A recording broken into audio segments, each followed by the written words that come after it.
Happy Thursday, everybody. It is an interesting day. Doug Ford called an election, a week, 2 weeks? No, I guess 2 weeks ago. He called an election for February 27th.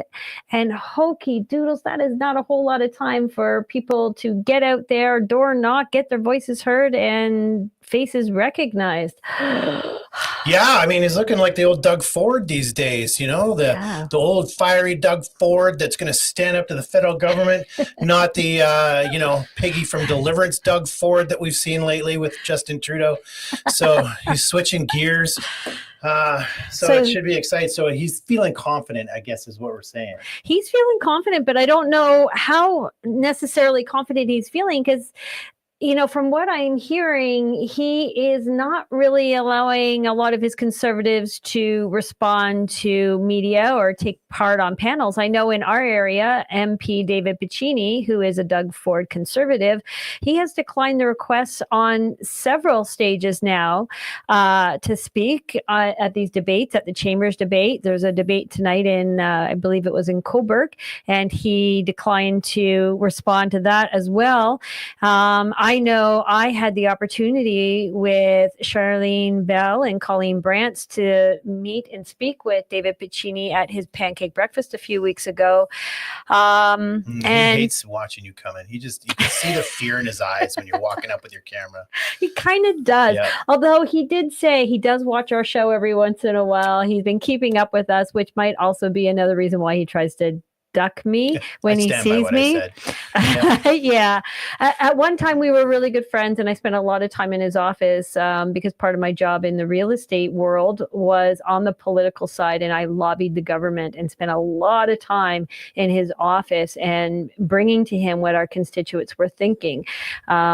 So nowadays he knows what we're thinking and he does his best to avoid me, but I do know he watches. So David, if you're watching, welcome to the other side. So do you think it's a matter of we're so confident that we're going to win this that we don't even need to do debates, or the political landscape is such a minefield now that it's just a matter of just shut up and get through it, and we'll probably pull out the most votes?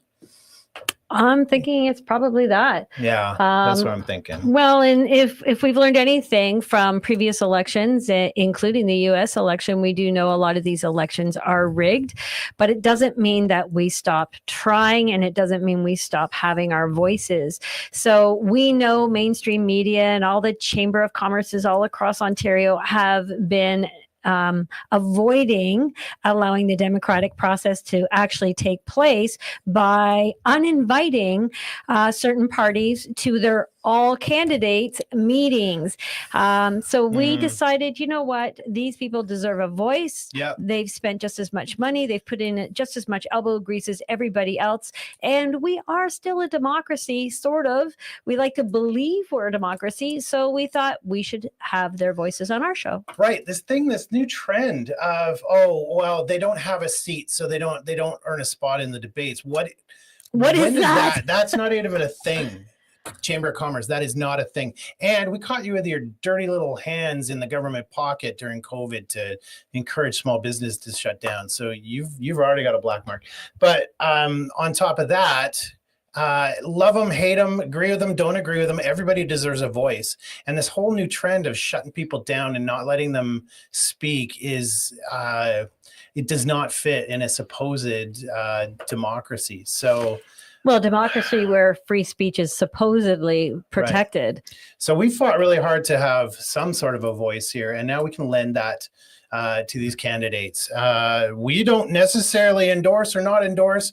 We do admire everyone here who spoke up. So who've thrown their hat in the ring. They have, and they've spoken out before, and they've taken personal risk at speaking out. So regardless, they've earned a spot of respect here tonight. So we would like to introduce everybody, and this is, I think, half the crowd. This is half the crowd. We've still got more coming tonight as well. So we'd like to bring on Michael Bayer. Hello, Michael. Hello. Vince Grimaldi. Hello, Vince. And Christopher Noon. Hello. Hello. Welcome, gentlemen.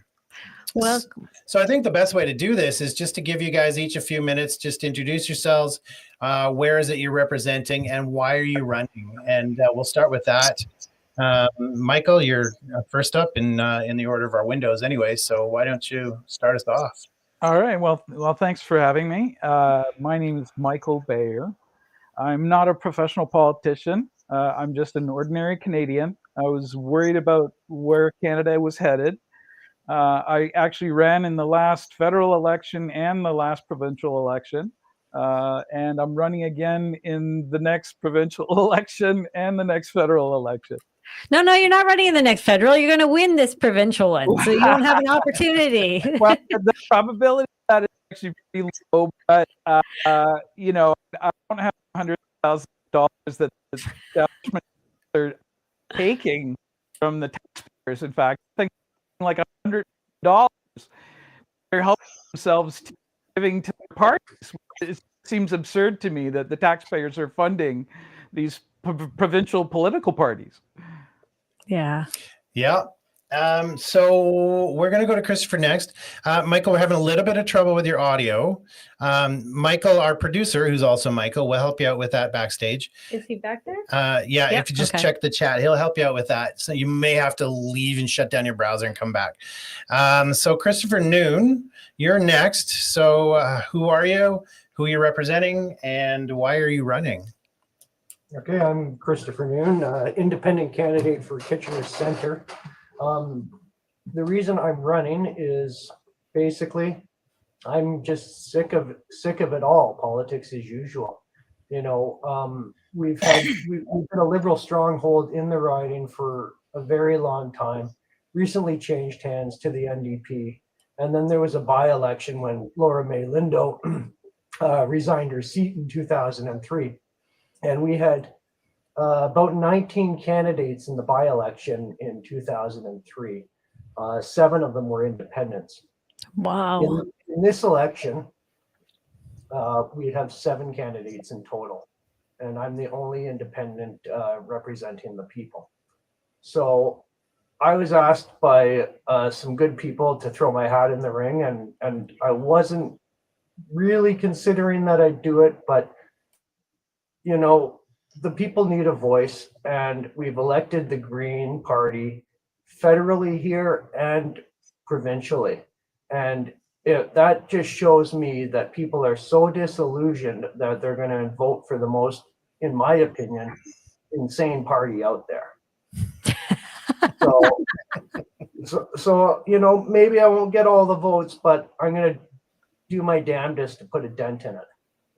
And, have you always had political aspirations, or is this just because you've had enough of what you've seen going on? Not really. Yeah, I haven't really had political aspirations. My mom wanted me to be a lawyer or a politician.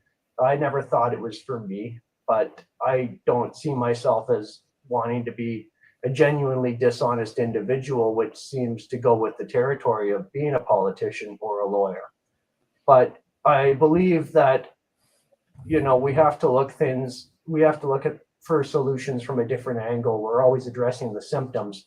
We need to be addressing the causes of the issues, because we don't want to be treating the symptoms for the rest of our lives and leaving those symptoms for our children's children to have. And right now, you know, Canada, I remember growing up in 1992 was the best country in the world. And now we're something like 35. We're gunning for top of the third world at this point. We have tent cities and encampments everywhere here in Kitchener. And I know we're not the only city that has that, but 3 blocks away from my house, there's a tent city. And, you know, a lot of people might think that it's all just drug related people.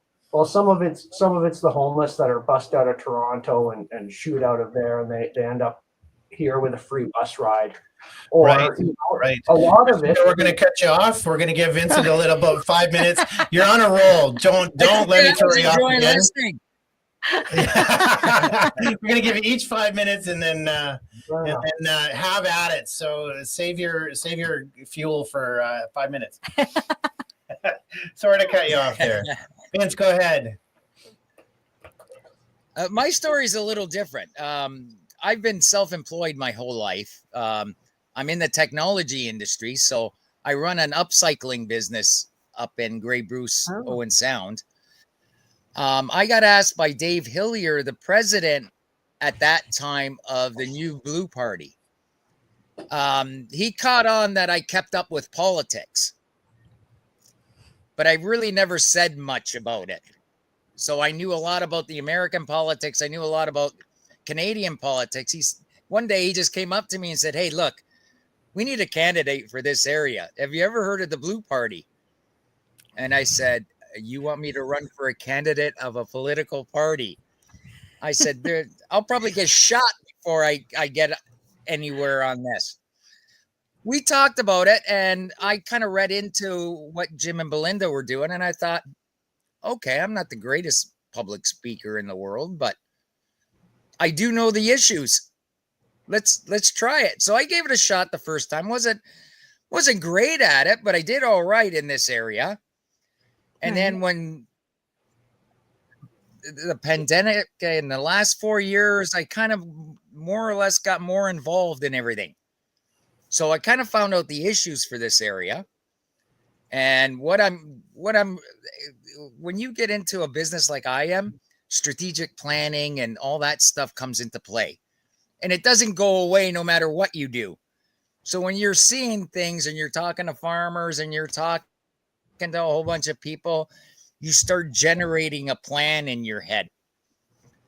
When Ford called this election, I said, yeah, you know what? It's an expensive education not to use it one more time. Let's give it a shot and we'll run it again. So, well, thank you. Thank you for giving Here I it a am. shot, Right. throwing your hat in the ring. That's awesome. Yeah. Michael, you only had a couple minutes before we cut you off because we lost your mic. So do you want to take a couple more minutes and just finish your introduction there? I guess I could start again, probably. Can you hear me now? Yeah.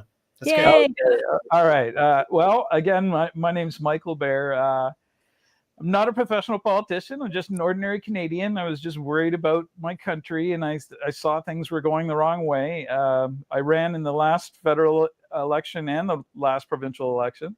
I'm actually running in this upcoming provincial election and the next federal election as well. Maybe we'll see.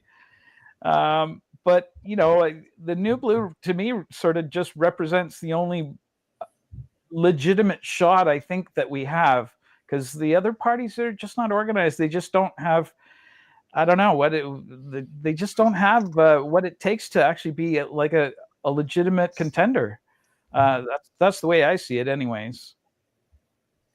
Awesome. Well, I don't know where we want to start. We got so much ground that we need to cover. Jody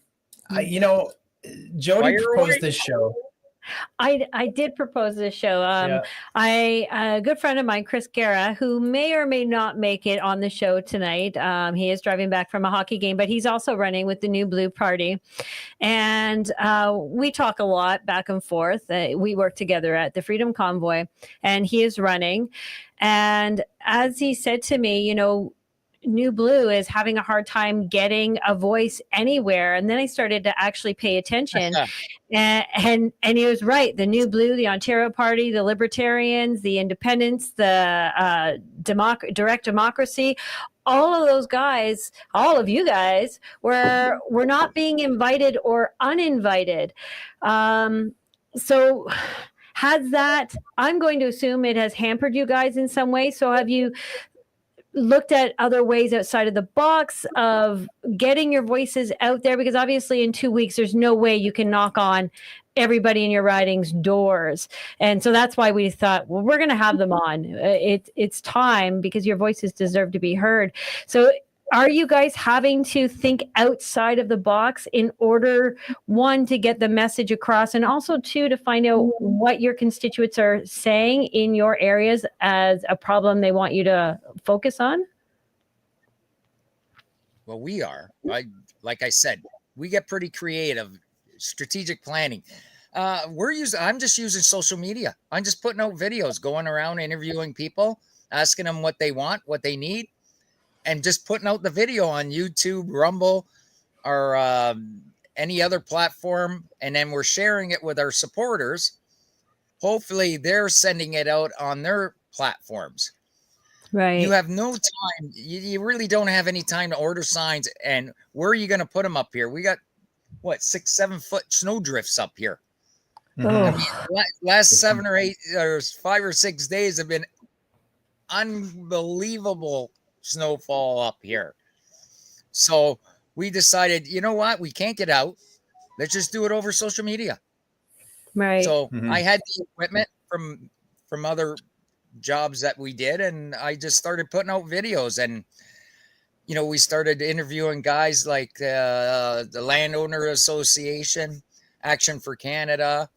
We have different little sovereignty groups here, so we just kind of went around and started talking to them, and basically just shared all the videos.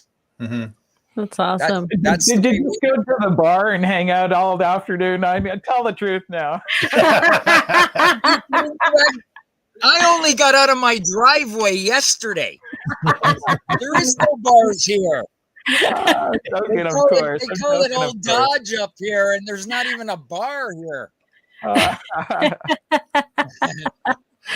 Yeah, you're in the city, are you not, Mike? Mississauga, Erin Mills. So your roads must be a little bit cleaner than us out in the rural states, regions. It's been at least 2 years since we've had the piles of snow this high, right? I mean, they are piled up pretty high. I'm lucky. I've been able to put the signs up on top, right? And I hope it actually stays cold for a couple of weeks, because then my signs will still be up. You can see them from a mile away. Like they're hilarious. They're like on top of an 8-foot snow pile.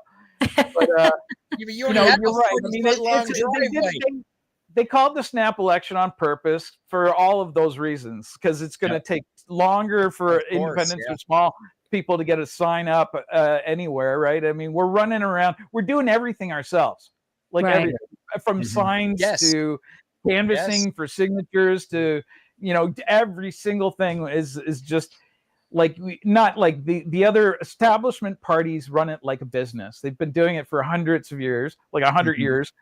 And they're professionals, right? Like we're amateurs going up against professionals, but the tide will turn at some point. The public will catch on. Like I pray to God, it won't be this cycle. It might be the next round, and hope to God that like they'll wake up and en masse and say, we've had it, right? I mean, how insane is this? We keep going back and forth between conservatives and liberals, and sometimes an idiotic NDP will get in, but it's just like the same shit over and over and over. It's insanity. Yeah. We saw that though during Chris Sky's campaign in Toronto. Yeah, we watched something really interesting because we were watching the debates, and the candidates were all trying to connect with the audience, and we're not doing it. And Chris was saying 15-minute cities, digital ID. He was hitting it hard. He was getting cheers after everything he said. And the rest of the candidates started looking at it, and you saw them trying to adapt. So they were trying to like pull on their, like, I've heard this conspiracy theory somewhere, and they were trying to pull on it, and they couldn't do it. So I think that was indicative of why you're probably not getting a voice at these debates, because the debates would be the true tell. No, they can't debate on any of the. Like, no, we would just like blast them with like facts and data and truth. Right. Yeah. So do you have a team behind you, Chris? Like I know with Michael and Vince, they've at least got a bit of a team. You know, Belinda and Jim, I believe the leaders of the New Blue, they've been in politics. They understand how politics is run. So I'm assuming New Blue has given you guys some sort of help in the background. But as an independent, Chris, who do you have helping you or guiding you through this process? Actually, like I have the good people from like I have my wife who's really supported me through this. I have Lionel Poisner from the party with people with special needs. He's helped guide me through this. He's done it before, and he's been a great resource. And Kellyanne Wolf from We Are the Change has also been a great resource and given me nudges in the right direction to actually go out and do this thing. But beyond that, it's been word of mouth, boots on the ground, talking to people, engaging with people, saying, hi, are you planning on voting in the next election? And if they are, I introduce myself, I give them my flyer, which I made myself. And, you know, I try to brand myself as not politics as usual. I'm fighting for you, Kitchener first. But, you know, I can't go into too much detail on the flyer, and I can't give your average voter too much detail about the politics, because we have to really face some hard truths about where we are and where we're going, and the public's just not ready for that. With the brainwashing they get from the media, I would sound like an extremist if I'm telling them the truth right off the bat. Now, some people get it, and you can gauge those people right away, because they will ask me, what do I think about the WHO, and what do I think about like issues like 10 cities, and then I can really engage with them about where we are and where we're going. And we can't just keep putting these band-aid solutions on it, but we actually have to address the causes by lowering, even getting rid of taxes. And, you know, like the Greens promote themselves as champions of the environment, so do the Liberals, and so does the NDP. And the PC tries to ride that coattail too for some reason. But what, like to me, a real environmentalist would be out there promoting reforestation, community gardens, and real green initiatives that aren't going to pass the buck to the taxpayer while serving elite interests. And when they say, "Oh, climate change," and climate, like their buzzword is climate, all that means to me is more taxes for their overlords. Because it's not bringing us to net zero. It's, you know, Canada's a carbon sink. We absorb most of the world's carbon. So what if we put a little more out than usual year after year? It's not putting a dent in it. China is the world's biggest polluter. Mm-hmm. But we're the ones who have to pay for it. What's Canada, like 2% of global emissions or something? Yeah, and it's so small. The real point of it is, it's easy to do the math. It is one of the root causes that's causing the massive inflation that caused that and the COVID wealth transfer. But, Yeah. You know, we have to face hard truths, like our houses are 60 to 80% overvalued. And what does that do? That drives up property taxes. Do the property taxes go back to the community? Well, maybe a little bit. Like for example, I know this is a municipal issue, but just as an example of wasteful spending, to cut costs, our region of Waterloo has gone to garbage collection every 2 weeks as opposed to every week like we used to have it. And that's terrible if you got to save up 2 or 3 bags of garbage. You can't leave it. The number of employees have doubled. Like in Mississauga, the number of employees, it's exploded. All the money they saved on that initiative, they blew on the advertising to educate people. Garbage. Yeah, there was some advertising, but what really happened to the money was it lined somebody's pockets. Correct. Right. Well, I'm going to stop you right there because we have Jason St. Louis joining us, who is also another independent candidate. So welcome, Jason. I know you had to work late tonight, so I appreciate you still managing to get home and join us on the show.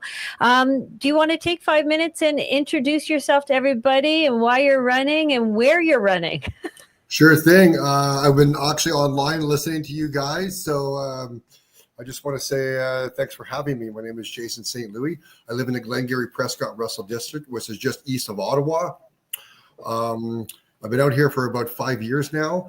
And basically what got me into this position is during COVID, I didn't like anything that was going on. And I had a lot of feelings about it. I lost 2 of my really successful businesses. And so I said, you know what, I'm going to go back to law school and I'm going to get a law degree and I'm going to use that to my advantage somewhere down the line and look to maybe get into politics. And fast forward to where I am today, I got a paralegal diploma, studied as a law clerk. And again, like some people, I watched some people online like Kellyanne Wolf and CPAC, and I got interested in other people's voices. I attended the Freedom Convoy. I really liked what I saw.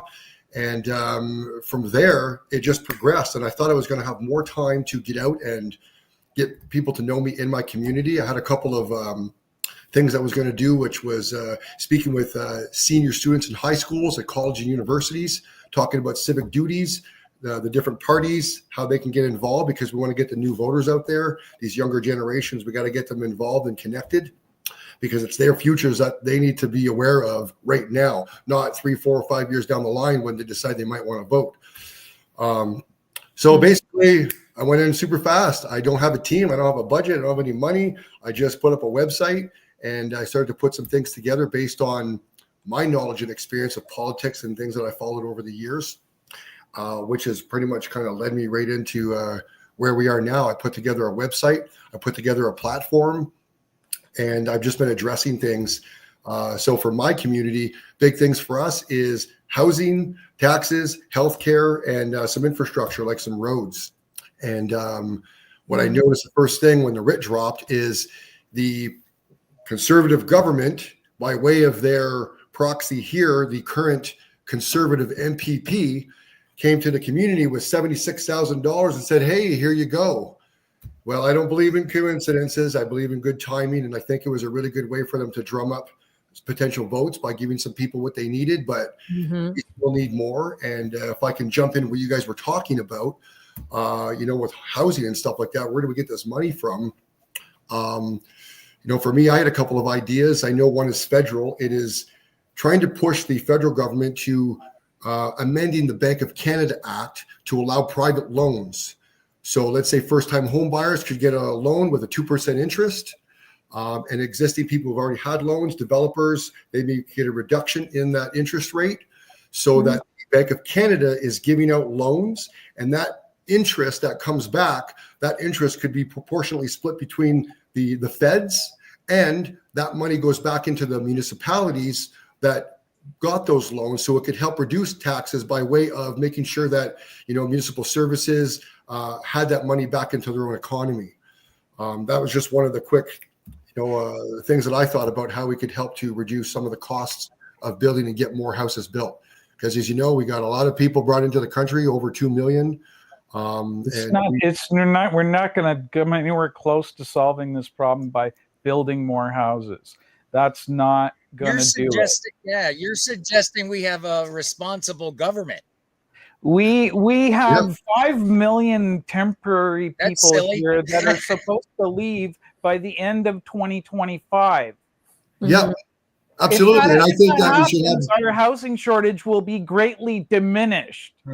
We need houses to fit the people that don't have them. We need to remove 5 million people, and then our housing issue will be much diminished. I agree with that. Right. I agree with that 100%. We do need to have that. So do we have anybody in our departments that are going to look to do that? We got a lot of opportunities to put some things on the table, which is getting people out of the country. Why doesn't Ontario stand up like Quebec does and say, we are going to control our immigration into our province? Yep. Right? Say, screw you. We don't want you directing us this way. They're flooding us.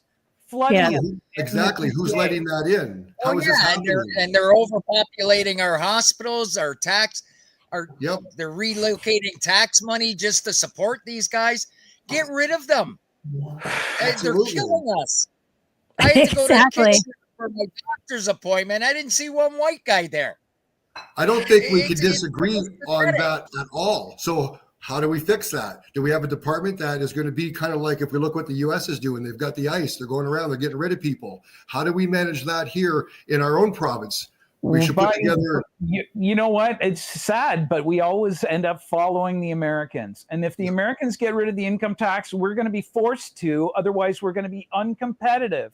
And if we don't control our fucking border and get our immigration under control, we're going to have tariffs and we're going to have economic problems with the Americans. So you guys bring up good points here. And the point for me is that, let's say you win your seats. When you win your seats, you're not only going to be fighting other MPPs, you're going to be fighting the federal government. You're going to be fighting public opinion. You're going to be fighting globalists. How are you going to hold your space in that arena, number one, and also fight for these things? Like, we don't have a housing problem. We have an immigration problem. We also Right. have an infrastructure problem. Yeah, So we even if don't- they built more houses, we don't have the infrastructure, the energy grids, Right. the Support it. water, the sewage Not to at all. support it. More hospitals, more Absolutely. social services, more welfare like cases. It's just I'm an gonna- endless expanding Right. list of things. And I so gotta where I'm follow that. standing, we've got an equal balance between independents and New Blue Party here. Yeah. Where I'm standing, the party system is even a bigger hindrance to democracy because you get in, let's say New Blue gets in. Am I believing that they're going to hold their promise? You don't have whips at this point, right? Or do No. you have Can it? you vote your own? Everyone's an independent with the New Blue. And they're not. Yeah. They're going to vote their Yeah. conscience. I wouldn't join a party that would try and dictate what I could vote or not. I would never be a part of it. You I'd know, say fuck Yeah. you. I don't Because that's think part of the problem that we see anybody's with ever the said political anything. party right now is they have the whips. So even though you're supposed to be voted in by your constituents to look after your constituents, once you get in there, we've got, the Supreme Court little child case that says they don't have to follow what their constituents said, and they don't have to do what they said they were going to do when they ran, None because of these now they're in the MPs seat. have any power. Not even the party leader has power. It's all done. The lobbyists control everything. It's If these- you play it's by a their rules. puppet I don't show. plan It's on playing by it's their not rules. real. So how do you So- fight that machine and survive? I'm gonna How do you jump fight in with it? a thought because we're all trying to define the problem, but there's many problems. But what we need to actually address is the cause of the problem, and the cause of the problem is big parties and big government, and the fact that we don't have responsible government anymore, because Right. they have allowed these situations and these problems to exist. They haven't just allowed them, but they've put them They in there created by them. design. Yes. Correct. And the fact is, And you're right. it I has agree been with in you. implementation since I agree with you. 1975. And nothing's going to get solved until we clearly define what are the legitimate functions of government at the federal level, at the provincial level, and at All the levels of municipal level, government, at the city level. We need a massive radical political power needs to be decentralized radically in Canada. I think we're all looking at this wrong because we're trying to play under a model that doesn't work. It just Correct. doesn't work. In this area, we're closing up hospitals. I grew up in Niagara. I watched this happen. I've watched it unfold where they shut all these little hospitals and built one central massive hospital that didn't work. Yes. That's what they're trying to do here. So what I suggested here was this. If you're going to close these hospitals, why can't we put a homeopath center in there with, instead of a pharmacy, a remedy store, and give people a choice of how they wanted to get treated? Well, New Blue has that in their platform as well, that there should be a mix of private and public. Okay. But we're not playing by their rules. We're being creative and we're putting something else in. Once people see how creative you are in building these things, they'll start to change their mind. You got to get them to start thinking differently. I suggested, look, we need our young people here. So how do you keep your young people here? Well, let's build incubators here where they can graduate from school, start their businesses here, all under the same roof. They can feed off of each other. And once they start to grow, they can move out. No one's ever done that here. I think the education of citizens needs to be a higher output so that they can choose, like you're saying, like if New Blue is not part of a party process. We have to show them the system. Yeah. We have to show them that system. So they need to understand that. If they don't show them that system, that's not going to work. New Blue's got the voucher. It's a fundamental part of their platform is empowering That's right. parents, right? If And now we it's got up to 40 you to use it. Parents need to elected have between New control Blue over and the direction of the education of their children. It's simple as that. What were you saying, Chris? Well, if we got 40 of independents, New Blues, and Ontario Party free-thinking candidates together elected, we'd have a third of the House, and we Yes. would stop being able to fight with each other, and we'd be able to actually work together with like-minded people who actually care about their communities to affect real change. and to actually consult with their constituents to approve the process of government moving forward. So what do you guys say when people say, but we're going to split the vote if we vote for you guys, so we have to vote strategically? What's your answer? Because I hate when I hear people say that, and I know what my answer is. What's your answer, Jason? Let me go first. So I had that question, and the answer was, voting for me isn't going to change who becomes prime minister, but it will do is give you a seat at the table and a voice in our district. And that's what we need. And if we can get that happening in every district where people just feel that they want their voice to be heard, then maybe that's how some of this gets spread out, and each one of us gets to represent our district. And maybe that's part of the pebble in the pond that's needed. Baby steps, yeah. Baby steps. Oh, it looks like we may be having Kingsley Cato join us, who is another independent. Hi, Kingsley. Thank you for joining us. We paid for many of the unions that represent nurses that I'm not. Oh, Kingsley, are you hearing us? Can you hear us, Kingsley? we also need to make sure that I'm not hearing very well. Somebody's got their... Okay, we'll pull them up. Michael, can I address that point? Yeah, that go ahead. How do I want to? Sorry, I lost my train of thought there. What I was going to say. That's not helping any. Remind me again what you We were talking about splitting the vote. So how do you?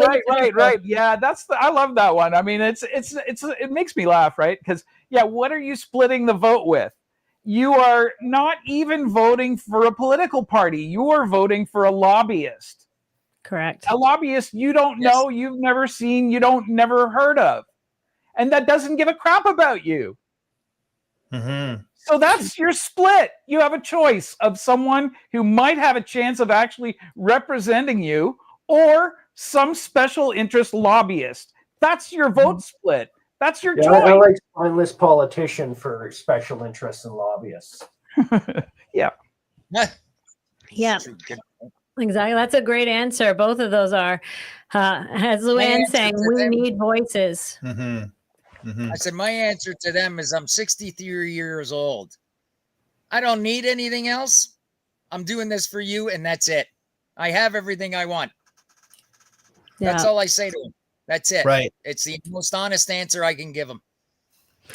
You know, with all the research we've done over the past 5 years, we're starting to think that people don't actually want a voice. They want to vote and let somebody handle it for them, and they don't want to be bothered. They just want to, they actually would rather not be free. They'd rather be subjugated by somebody they agree with.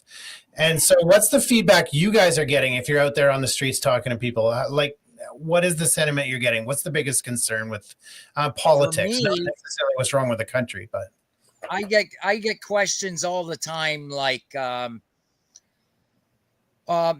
guys have the same platform as everybody else. What makes you think that we would vote for you? And you just kind of look at them and say, obviously you're not ready to change.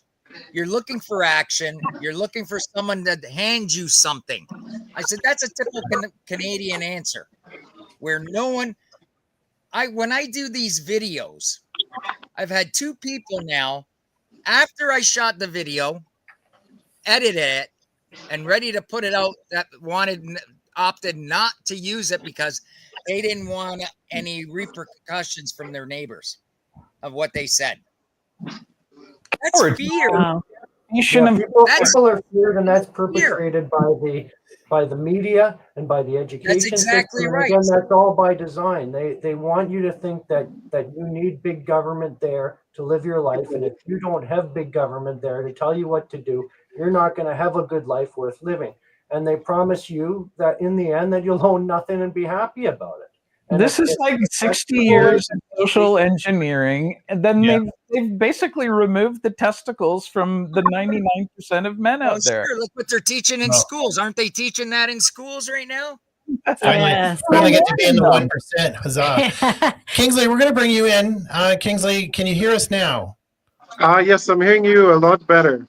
Perfect. Okay, we're going to, you want to just give us 5 minutes or give you 5 minutes to talk about who you are, why you're doing this, and how you can help? Running? Yes. Yeah, certainly. So my name is Kingsley Cato. I'm running for MPP in Scarborough-Guildwood. Running as an independent. A lot of folks have asked me, why am I running as an independent? And I think the answer is very simple. The parties of the NLCG, as I like to call them, the NDP, Liberals, Conservatives, and Green, no logic, corruption guaranteed parties, have been ruining Ontario for the past, number of decades.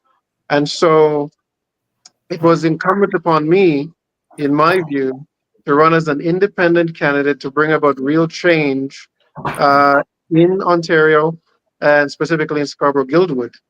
I can guess that this year we're going to see gas prices at the pump going to $2 a liter, due to this desire to continue to perpetuate this notion. Um, this liberal, I want to be careful with my words, but um, the bad policies we've seen from all four of those parties over the past number of years has put Ontario in a dire state.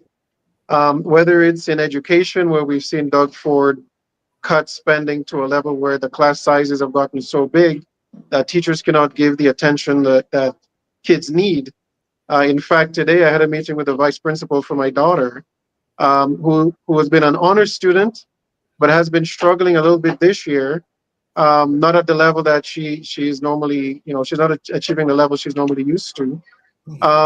And part of the reason is the teachers just don't have the ability to give the attention that the kids need. In healthcare, same problem, deep cuts. And the most tone deaf thing that I thought Doug Ford did was actually reduce support for Indigenous people by 50%, and especially in a time where Canada is coming to grips with some of the terrible atrocities that Indigenous peoples have endured. So for those reasons and more, I've decided that in spite of being asked to run in one of the other parties, I won't mention which one, I've decided it's best to run as an independent in Scarborough-Guildwood. Nice. So what are you hearing is your biggest complaint with either how politics is being run, the system's being run, voices being heard? What are you hearing as the big complaints? Well, number one, the school system is broken. A lot of young parents in the riding have told me of the difficulties that their kids are having. Parents have told me about the ideologies that are being taught to kids in school that that is not akin to our core values, let's say. They're promoting transgenderism. Just say it. Why are people so afraid? I mean, we have free speech in this country. Well, thanks for helping me out. There's no Sharia law here yet. I'm not really sure. You're in a free and open space, Kingsley. So informed consent is another one. We thought we always had informed consent, and all of a sudden we discovered that all those ideals that we hold so dear as Canadians were all just thrown out the window. Yes. I've also had people approach me about the genocide in Gaza. People talking about Ukraine. I've actually met people from Ukraine who told me that what is happening in Ukraine is a huge scam. I don't really want to get into it, but some of the things that they said to me was really shocking, and it's disappointing to see that Canada has been playing a role really in getting a lot of young boys killed needlessly in a war that shouldn't have happened in the first place. So these are some of the things I'm hearing within the riding as I talk to folks in the area. Right. It shouldn't be shocking. That should be like anybody that's paying attention should have seen that from the beginning. Right? If people only knew that all of the propaganda behind almost every war, behind it is propaganda. Correct. And lies. Correct. Yeah, it's hard to sift out. We were asking each other what we would want to talk about tonight. A lot of it's federal issues, but one thing is the digital ID, and we don't want to let you guys go without weighing in on digital ID because this is one of the biggest dangers to Canadians right now. It's looming, and Ford is proposing to do a provincial version. Right. We know The that the sad Ford part government for the about last that- few years have been talking about bringing it in and how great it's going to be and how convenient for all of Ontario's services to be captured under one roof. What are your thoughts on that, and do you agree or disagree that it's a great thing for Ontario, and why? It's Well, not. It's a dead issue to me. It's not an issue. I would just say no to it. If you want to get censored by your banks and everything and your government, you go right ahead. For me, it's a flat out no. Right. Kingsley? It's Well, Oh. this is why I feel we need to put more independence in office, right? The parties have their agenda. They take their lead from, certain folks in the world that we don't, necessarily agree with. And many of the candidates who are in those parties don't have a clue as to what's happening. They either vote with the party or they're kicked out of caucus, right? Right. As an independent, we serve the constituents, and this is something that we really need to get into the minds of the voter. Most voters feel, and it's been, I guess, through many years of propaganda, that you have to vote for a party. And so party politics has been the main force in our electoral system. We need to get more independent candidates in office who can push back against some of these radical ideas that are coming out of Toronto and Ottawa. Yes. I totally agree with most of that. I would say that you're right. The establishment parties are a wasted vote. They're totally controlled by the lobbyists. The only sort of organized party is the New Blue Party that has a chance of getting elected. Otherwise, I mean, I think independents are great, but then all the people running in the New Blue are independent. They'll vote their conscience. We have no whip. There's nobody that's telling us what to do. So it's You sort know, of we have no whip at the like moment. all the because benefits nobody's of being an elected. independent, but having an organization and some branding and some good sort luck of holding a whip policies. with me. Right, we're talking about digital ID. If you look at the New Blue policy, the policy declaration, it's right in there, right? They're against any kind of centralized digital currencies or IDs. It's Outside influences, yes. As far as I know, the real ID or whatever they want to call it is a foregone conclusion. The deal's done. It's beyond any of our hands. Now, what we do with that is going to be our own choice. Beyond that, so we can make our choices informed or not. But what we really have to see is where the Americans go with it, because where America you're goes, going to make it more and more painful for people without the digital ID, the same way that they did with the elections. Oh, they're doing it now. That's right. We call it Operation Annoyance.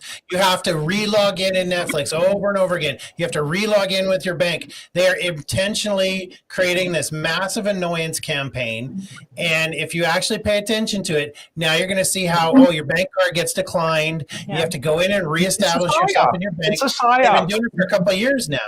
Yeah, absolutely. So this Have you isn't noticed all the digital little ID. stuff that they're doing? Have you Yes. noticed all the little stuff that they're doing? Like in grocery stores, you have gates to go through now to go Yes. shopping. Sorry, You think that's I coincidence? apologize. Oh, yeah. I have to get back on stage. I just wanted to give you 5 minutes. I'm so sorry. It's I have to okay. get back I know on It was stage. nice to meet you. No worry. I'm glad you're at a meeting, and thank you for representing. Thank you so much. Take care, Good guys. luck, Thank you. everybody. Good luck. Okay. Bye. Bye. It's Sorry, going to man. need it in Scarborough. That's okay. I was just saying, you got to notice all the little things that are happening as well. Yeah. Like Yeah. these gates when you go into the grocery store, they're Yes. counting. Yeah. Those aren't just gates, and they're trying to stop shoplifters. They're keeping an eye on you with all this little stuff. All these little things that are going on, they're prepping everybody to think that way. It's almost like they're getting ready for you to have these 15-minute cities, and you're going into these gates, and you got to go into your room here. It's all prep work. I try to knock them down when I go in. That sounds like a conspiracy theory. Is that? I don't know. I see an awful lot of it, and I'm in a rural area. The population it's isn't like that big here, and they have I've them had here. family and I'd hate friends to see who- what it's like in Toronto. I've had family and friends who I've shared with things with over the years, and they're like, "Oh my God, that's out of there." Now here we are, 2025, and they're like, "Wow, you were talking about stuff that really did happen." Conspiracy theories are not conspiracy theories; they are conspiracy truths. It's all happening, and it is. There's a lot of people getting sick right now. There's a lot of people getting seriously ill. Yes. So that's the thing. I think a lot of what you're talking about, the crux of the issue, is educating MPs. They're getting their news, their information from the news. We know that, and educating the people. That's the other thing. So, I mean, that seems to be your biggest task if you win a seat. Like, how are you going to do that? These people, so many people are stuck in 10 years ago, 15 years ago. It's a big task. It's a huge task. I actually did an interview with a political refugee from the Soviet Union, and she said that the KGB uses this same sort of tactic that they did with COVID, is they bombard you with this negative news 24 hours a day, 7 days a week. And if they do that continuously for a few weeks or a few months, doesn't matter if you present the facts black and white in front of their face, they'll still deny it's a Right. You're gonna we have a good percentage of the general public that are seriously brainwashed. Have you Right. I has remember- any of you guys done any interviews with any of the newspapers yet? No, they won't touch me.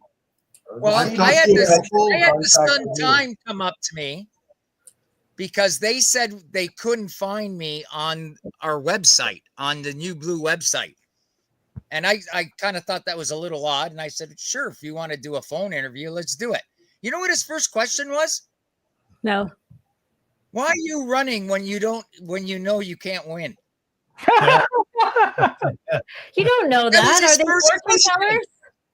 That was Scott Well, Dunn that did how that much to me. money I they just were kinda- getting from the government.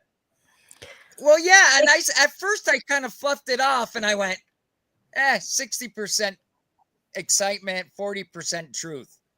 But as the day festered, it kind of ate at me, and I thought, I don't think I went in this to lose. We spend a lot of time. Well, no. That we're not. Nobody's losing. It's an experience. You'll gain some knowledge and some understanding of how the system works. Are any of us likely to get elected? You're running up. We're amateurs against professionals. Well, yes. These people have hundreds of thouds of dollars. It's a danger. Right. and glory. Exactly. And It's still over today. shower their constituents with Islamophobia education contracts for millions of dollars. Things like this. It's a blatant money laundering scheme to their own identity politics groups. Yeah. So correct But me it if has I'm wrong. happened. We've seen independents win. Even in the federal government, there's 3 or 4 independents that made it into the federal government.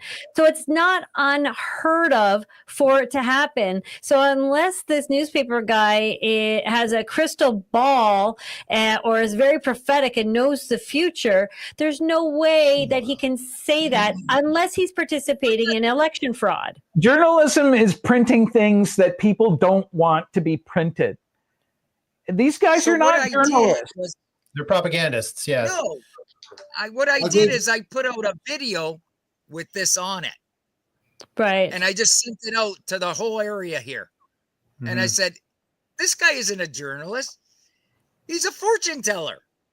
Correct. He starts his interview, and it set the tone for the rest of the interview. And luckily, I didn't catch on until after the interview.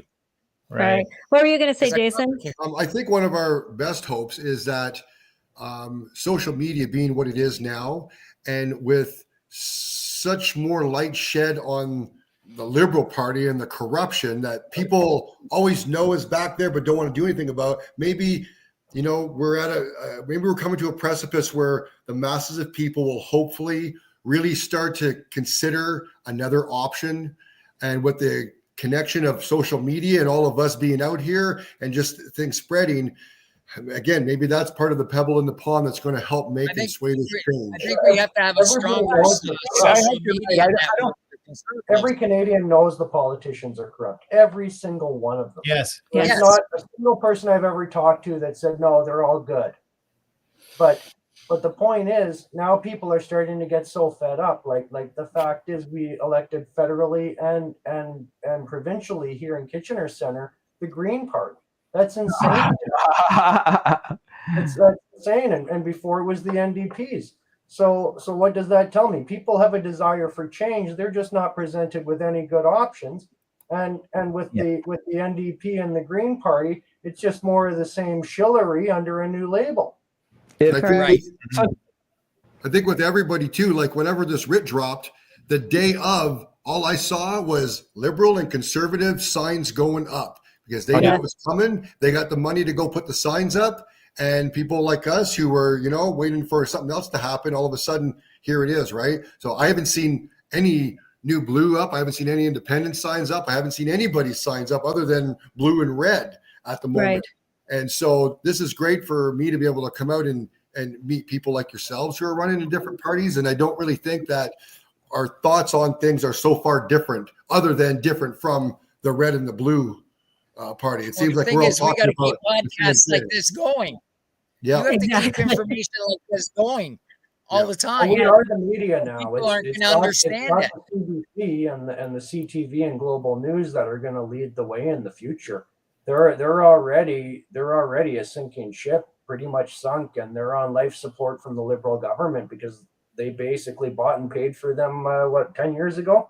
Mhm. Yeah. Yes. Yeah, and nothing's been the same since. And, Exactly. and it's good. It's good that people are starting to finally catch on. Like I wasn't invited to the candidates meeting on the CBC radio morning the other day. However, one of the reporters did reach out to me and ask me about my campaign, which I was a little shocked by. And I didn't get maybe as much coverage, but for the CBC, I would say that this gentleman's reporting was pretty fair and balanced, considering the fact that he even allowed me to answer my questions and use some of the content to put it in his article. Mhm. Right. Now, here's a question. It's a question that I was able to pose to David Piccini when I saw him about vaccine mandates. And I introduced him to Colleen Brandt, who was a registered nurse who took the vaccine to keep her job and severely injured. Her husband took it, and so did her son, in order to keep their jobs and schooling. Her husband has since passed away due to the vaccine, and her son has been in and out of hospitals, as well as herself. So here David Piccini is being faced with this woman, hearing her story, and we were asking, so your government was responsible for these mandates. Your government is responsible for her health crisis now, and her husband's death, and her son's health crisis. What do you plan on doing now? One, to apologize to these people and reparations. And the only answer he had for me was, well, their government is going to do away with the mandatory vaccine. That being said, I haven't heard a single conservative at all campaign on getting rid of mandatory vaccines, which we know still exists. Centennial College just sent a nursing student her letter saying, unless she provides her vaccine passport, she is going to fail her last semester before graduation because she can't get a placement anywhere. Our own Northumberland Hills Hospital is hiring a chef right now, but you have to provide your vaccine passport in order to work in the kitchen. So therefore, vaccine mandates are still happening. They are still here, and people are still suffering. And as a provincial candidate, that is going to fall under your portfolio. If you get in, do you have an answer, or do you have a strategy with how you're going to deal with all these injuries and the possible mandatory vaccinations that we are still seeing in the job place and in the schooling? Let's go one at a time on this, guys. Go ahead, Dave. We'll start with you, Jason. Sure. Again, I don't think that they're great. I think that we found out now that it was a big lie. The pharmaceutical companies hid the information and the studies on the side effects of it.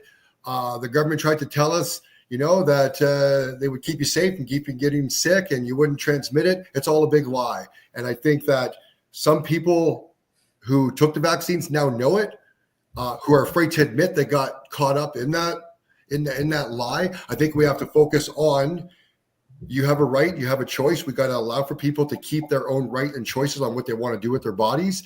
And unless there was, so it wasn't even a vaccine, it was considered a vaccine, but I don't think it actually technically falls under a specific vaccine. It was a big lie. So I guess the thing is how do we fight against stopping the corruption from the government, feeding it to the media, feeding it to the people, so that we are not misinformed? That's going to be a big challenge.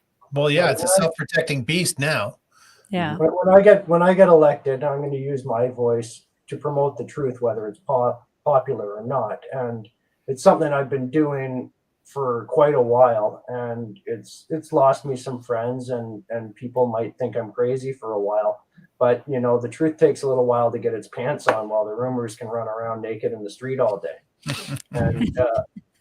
And right now we're seeing that vaccine mandates are being removed from states all over the United States for various reasons, and the main reason is they're not safe and effective. And most of us already knew that, and we tried to warn others.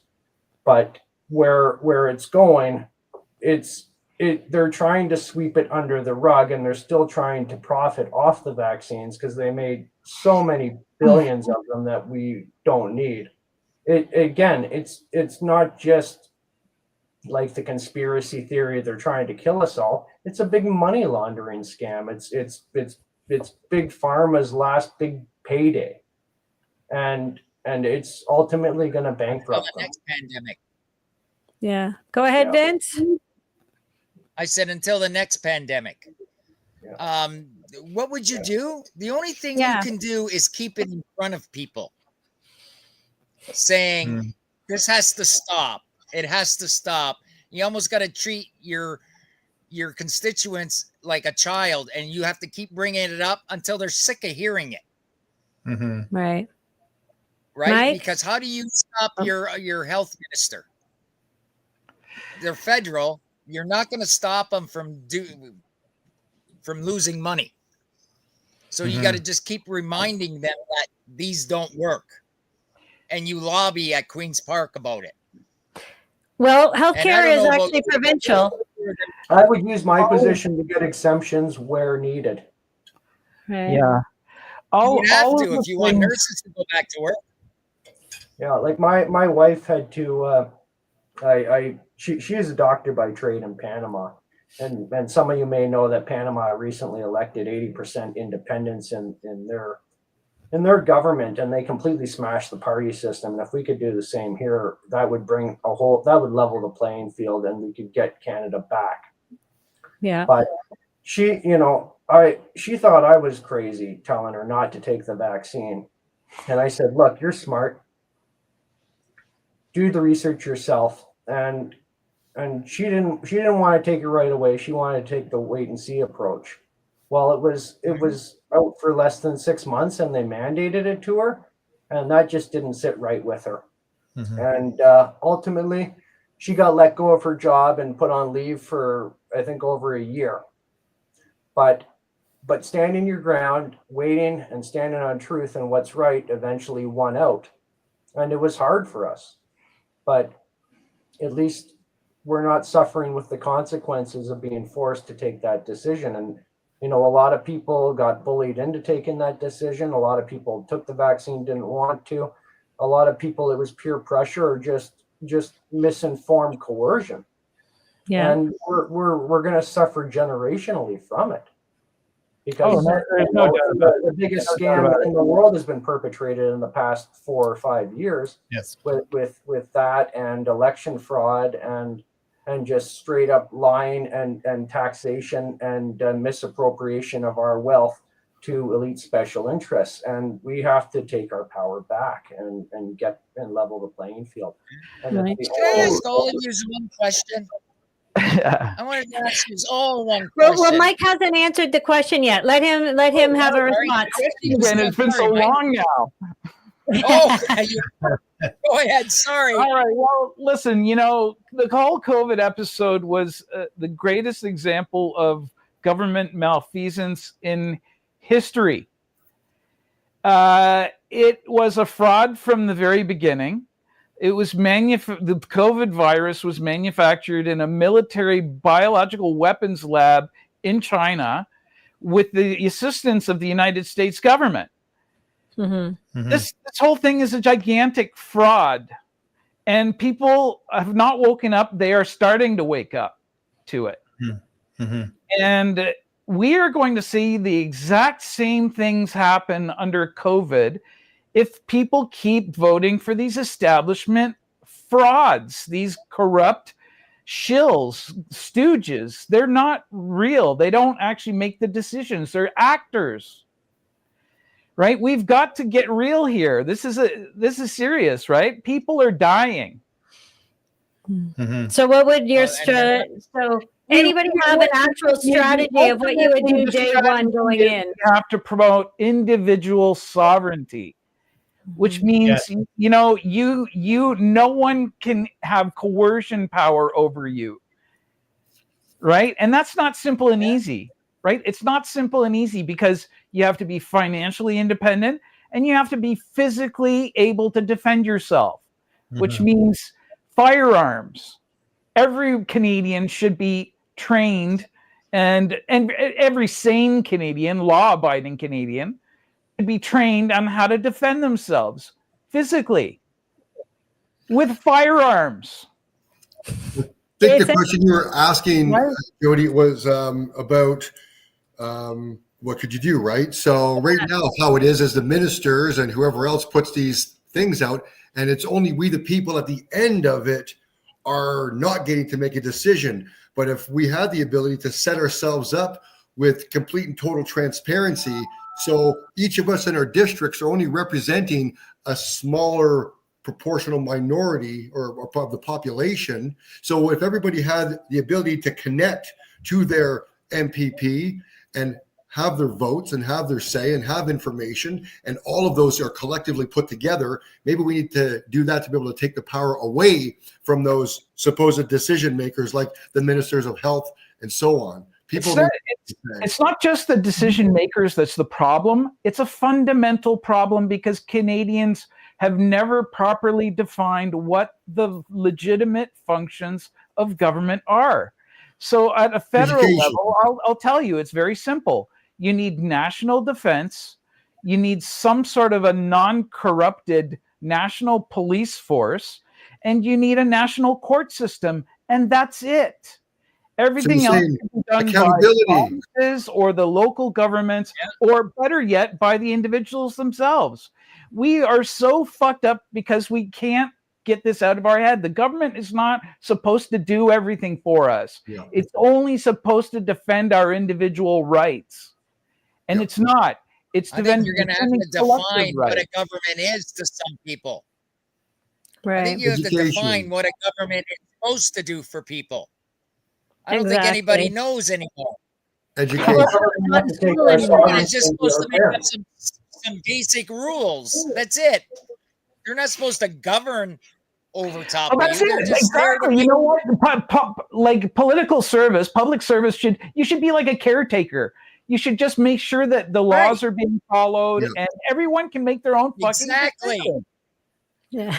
But people have over the years have mixed up the meaning of what government is supposed to do with a babysitter.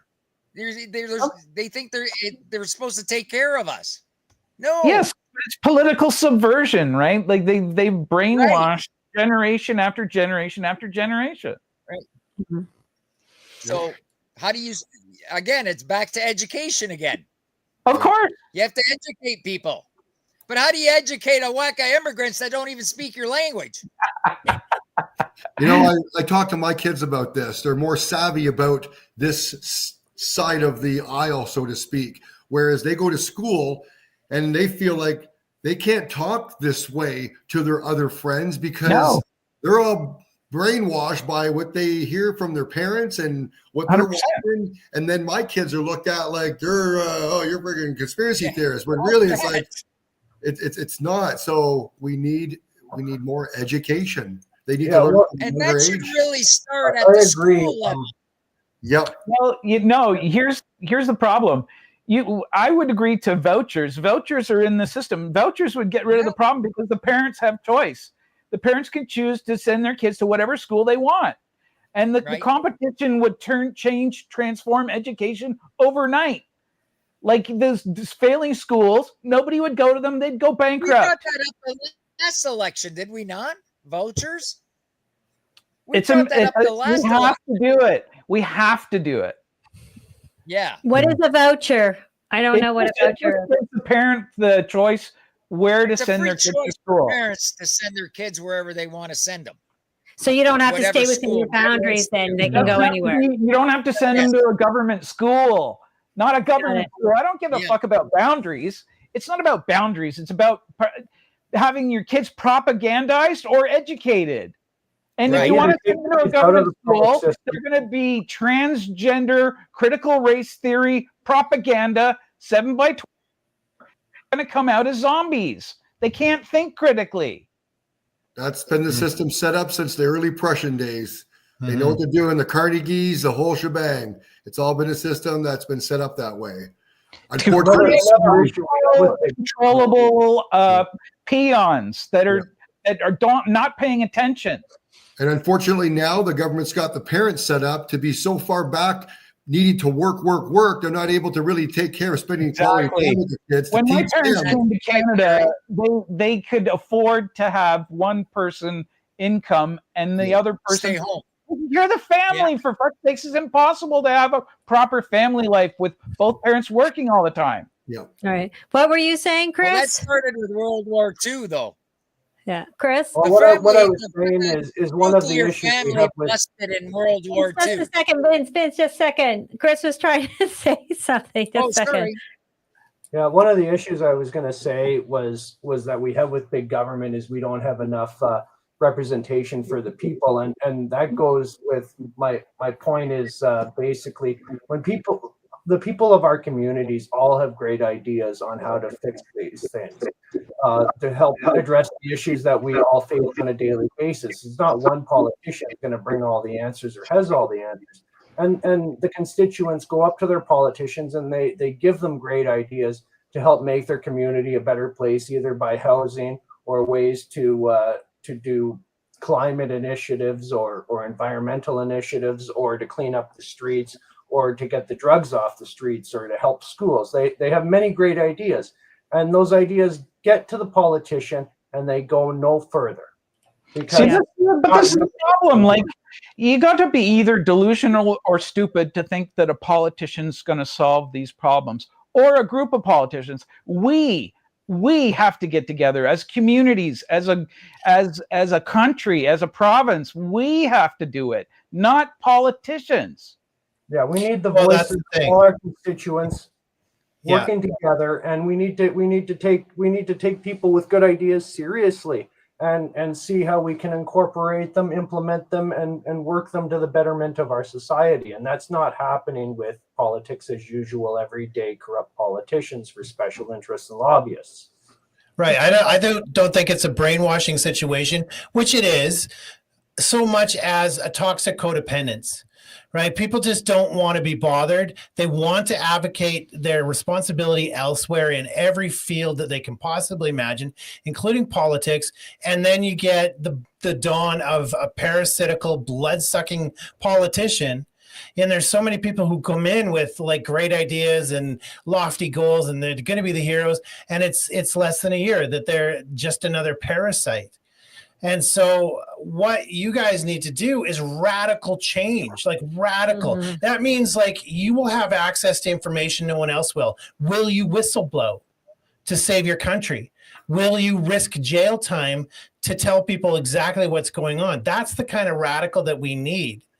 Like out of the box, like seriously radical. You all have been protesters and fringe voices for a long time. How are you going to carry that into Parliament? Like, convince me that you're not going to be another bloodsucker by the time we talk next year, right? Yeah, I'm a guy who wants to be left alone, and now I'm getting involved because I've gotten pissed off enough that that, you know, if I don't get involved, nobody else is stepping up.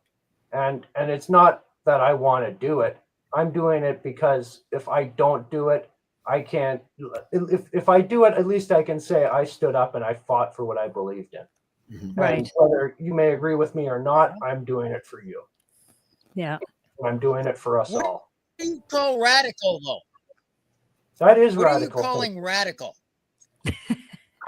You know what Well, radical is? I told someone we should stop Sunday shopping again. And they thought I was a Yes, lunatic. I agree. Yeah, Better it's- idea. agree. Whoever doesn't want to work on Sunday shouldn't have to fucking work on Sunday. And we Yes. should go back to the Gregorian Think about it. calendar. They shut down. They shut down 52 days out of the year, and give us 1 day holiday. Well, how are you supposed to keep your family together if you never see them? Correct. Mhm. It's by design.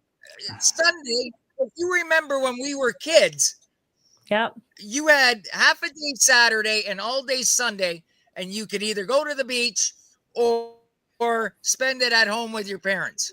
Yep.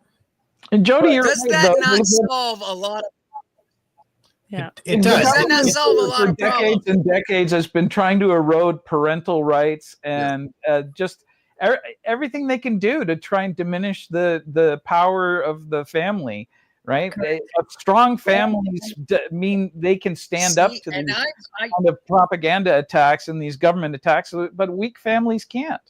Right. Correct. A while back, I worked. bottom line When I is went, I would push that just to get the family unit going back again. And people will call me a lunatic for that.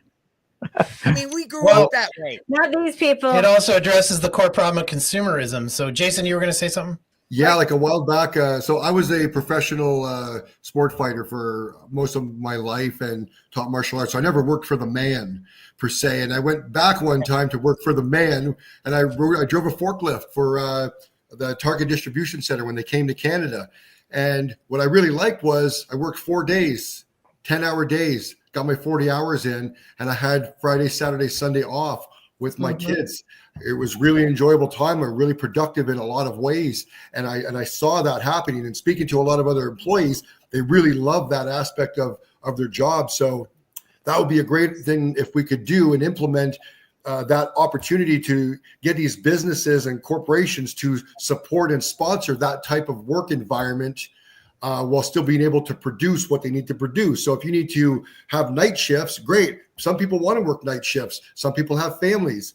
I think there's, the opportunity to provide that to people and families to promote that exact type of thing, get families back together and spend some time. It's a great idea. I mean, I think Listen, that if we got the government I out of agree. picking the winners and losers, right, then let the Yep. market forces, the companies would compete with each other to provide favorable benefits like that to their employees. Exactly. But I whether went back we're into new blue and they're independents, if we kept that signal the same across all of us, Yeah. I would think people would start to get the message after a while, at least on that little issue.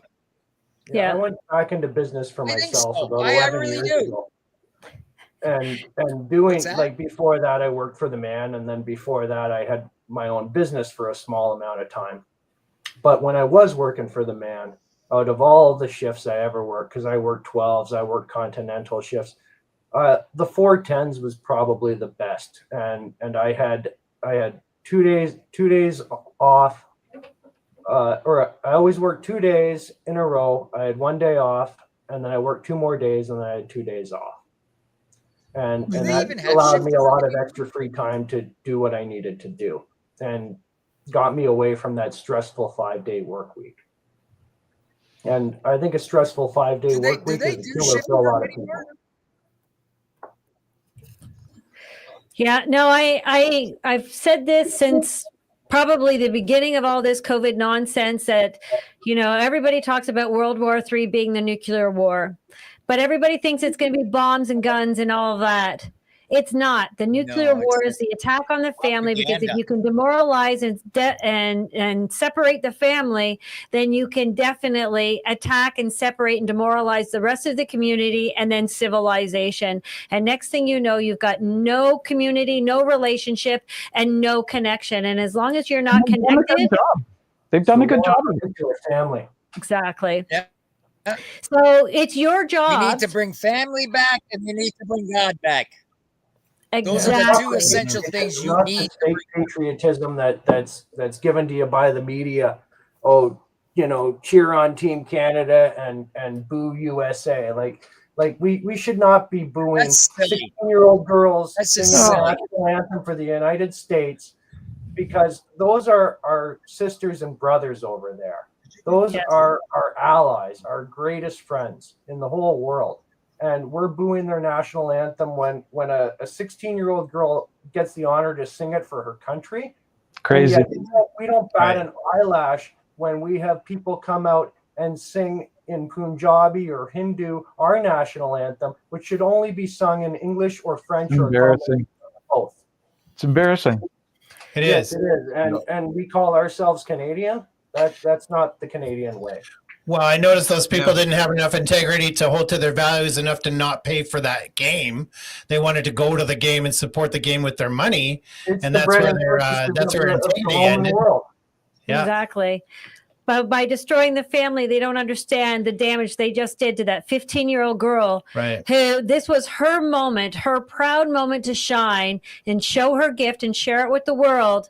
And this is what they did to a 15-year-old child. Mhm. Yeah, I got That to was sing at the disgusting. home with my Yes. class. I missed It- that. What was that?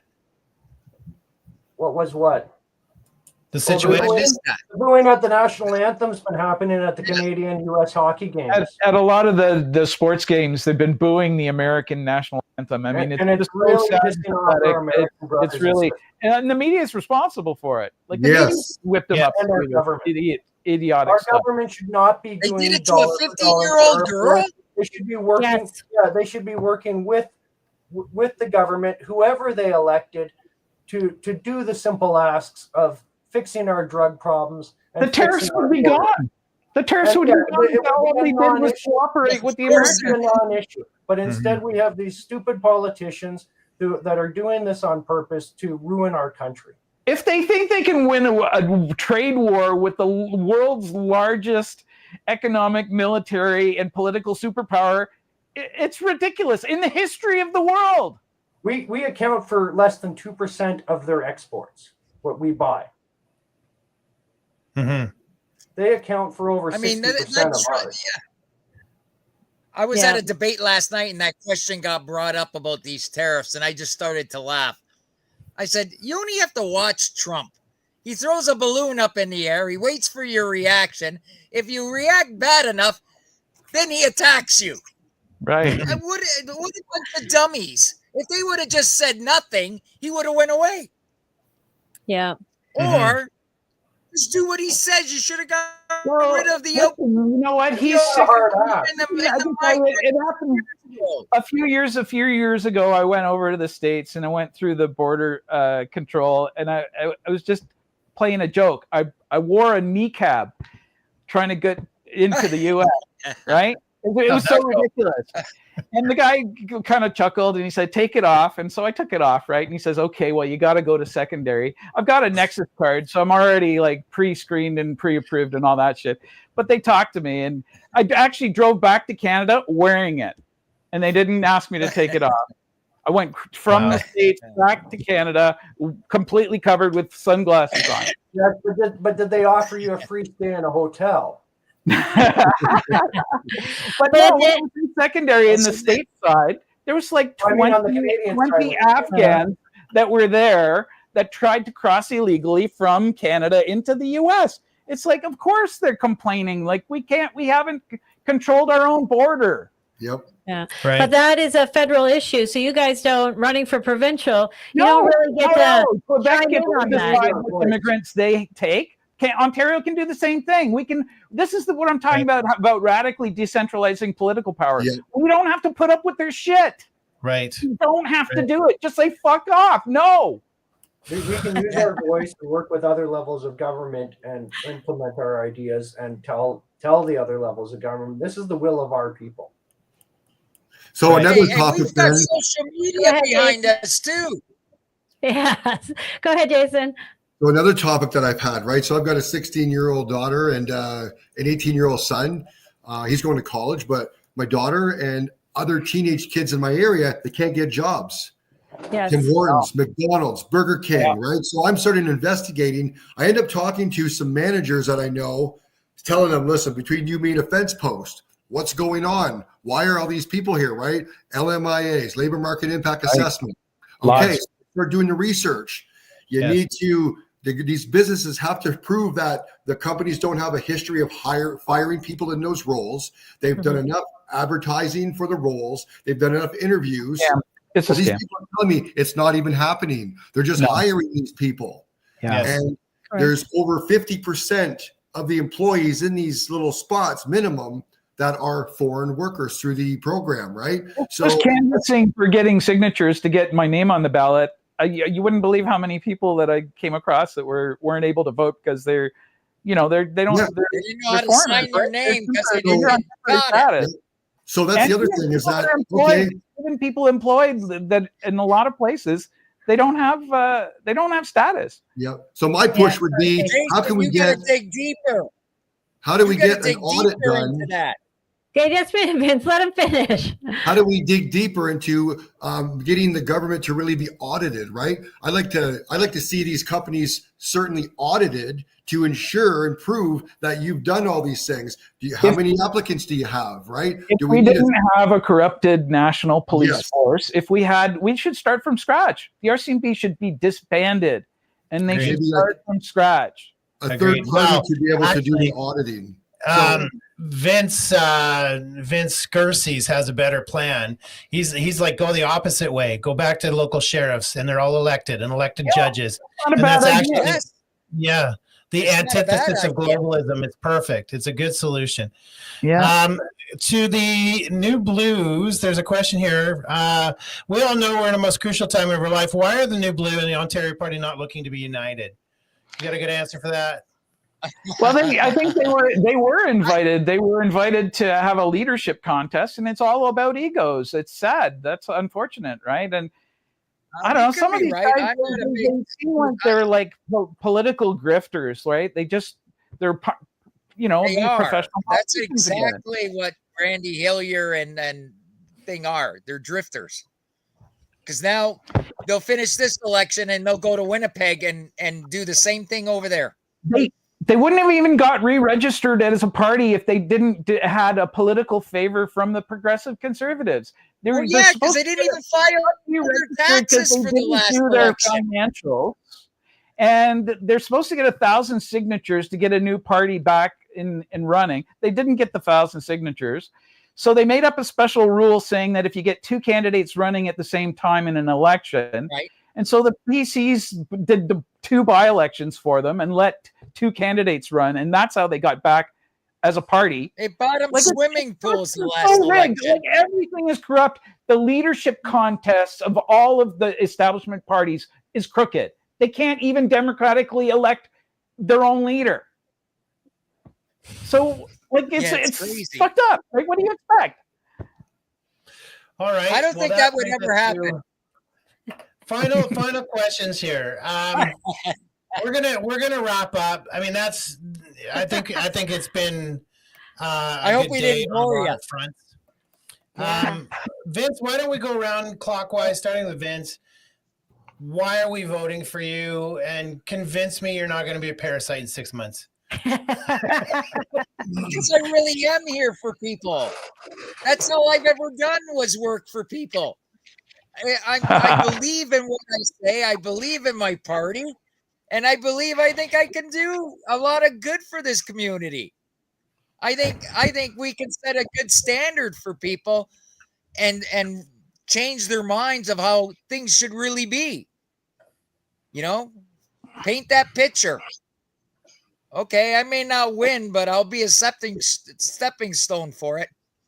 That's the way I am. Awesome. Chris? Yeah, well, the reason I'm running really comes down to I'm just sick of the status quo, and I always said be the change you want to see. So I'm taking my words into my own action and putting where my money where my mouth is. Because if I don't be the change I want to see, what kind of example am I setting for the rest of the people? I just want to be left alone. I don't have any political aspirations. But if I can make a change, then I will be that change. Perfect. And I'll fight Perfect. for you. Awesome. Michael. Well, what can I say? I mean, I'm not a professional politician, although I've done this a couple of times. I mean, it's the reason I'm in this is because I see serious problems with the way the country's headed, and we need radical change. Like, we need to radically decentralize political power in Canada, and individual sovereignty is one of the ways to do it. But it's going to take a lot of things, and we've got a long road ahead of us. And it's going to, sadly, I think people, unless they feel the pain, they're not going to wake up. So we just got to keep fighting, right? I mean, New Blue is the only party right. provincially that I think that's not an establishment, corrupted party. So yeah, vote splitting. You have a choice. You have a choice for a corrupt lobbyist. You don't know who it is, and you've never seen them. You're never going to hear the name of their names, right? And a bunch of actors and puppets.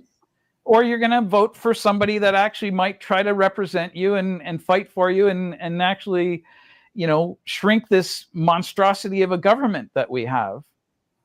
That's pretty much it, right? I mean, we have to get accountable government back, right? We have to promote meritocracy. We can't just have these same stooges and idiots. Like, it's embarrassing to watch our politicians and at both the federal and the provincial level. It's embarrassing. Mm-hmm. Right? Mm-hmm. We've got to fix the economy. We've got to make opportunities for people. When my parents came here and they bought a house in Mississauga for $27,000. Mm-hmm. Right? Wow. That house is like selling for $1.2 million now. It's ridiculous. It's a tiny little house. Yeah. How are young people? I can understand the hopelessness of the young people. They're looking at things going, this is nuts. How am I going to ever have a place? Well, just 20 years ago in 2005, the house, you could get it like an older house for $120,000, $150,000. Those same houses are $600,000, $700,000, and those are the lower mid-grade houses that are 80 years old. And that's happened in 20 years. That's not sustainable. It's not that the houses are worth more money. Yeah, our money's worth less. Residential real estate in Canada has become a plaything for like global money laundering, right? It's These people are parking their money in Canada and just buying houses. Some of them don't even bother living in them. If you go canvassing door to door in my neighborhood, 1 out of 10 or maybe even more are just empty houses that are owned by somebody overseas. Mm-hmm. Yeah. We need transparency. We need to find out who's actually buying these properties. What country are they coming from? Obviously we've got this foreign interference thing. Like, who's running our government? It's not Canadians. Right. Exactly. Well, I believe Jason, your turn. Finish us off. For me, it would be that growing up as a kid doing martial arts, I was always sticking up for people who were being bullied. And I always got myself into trouble. And I just became accustomed. I took the suspensions, and that's just how life went. Well, I grew up, same thing. I've always been a champion for other people, champion for myself and my family. And where I am in life now, same thing. I went to school, I got a law degree, I got some information, and I want to make a difference, because if I don't do anything about it, I'm not doing anything about it. So I can promise my constituents that voting for me as an independent, I am going to be speaking up not only for you, but for myself, because I live in my community with all you people. And I have what it takes to be a voice and not become a shill for somebody else or some other party. I'm going to speak for my people. And just having this conversation lets me know that I think I would have the ability to reach out to any one of you people to see how we can still support each other, regardless if anybody is able to get in at this point, right? We're going to need to work together and educate people and stay away from the conglomerates and the oligarchs, and just get ourselves working from, again, build a new foundation so we can build something new together. So that's where it's at. Right. Well, thank you for stepping up. We appreciate that. Everyone watching, it is your responsibility to share this out. We'll be doing this again on Monday with some more candidates from around the province. But everybody needs to share this out because these guys are not getting the voice that everyone else is, and that's intentional. So we have to fight this manipulation of our democracy, I guess. I hate the word democracy too, but well, we're not not I'm a commie, in a but democracy. it's So-called democracy. liberalism now. What's that? So-called democracy, yes. So-called Correct. democracy is the democratic process, I guess, is what I'm Exactly. getting at. If we're going to beat censorship, then we've got to do it together by working together, by sharing everybody's voice out. And it sounds like these four guys here at least understand the idea that government should be working together, not against each other. And they really need to be working for the people, not against the people.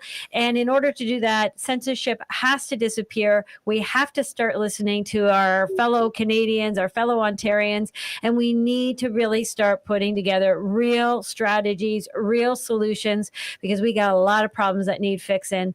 And so everybody who's watching, let's break the mold. Split your vote for the guy who's actually going to listen to you. Can we not say splitting the vote or vote strategically? Can we say vote your conscience? Can we just do that? Just a second. Just so you all know, the moment you cast a vote, you're splitting the vote. Yes. Because you can't vote for everybody. Yes. Therefore, you are splitting the vote the moment you cast an X.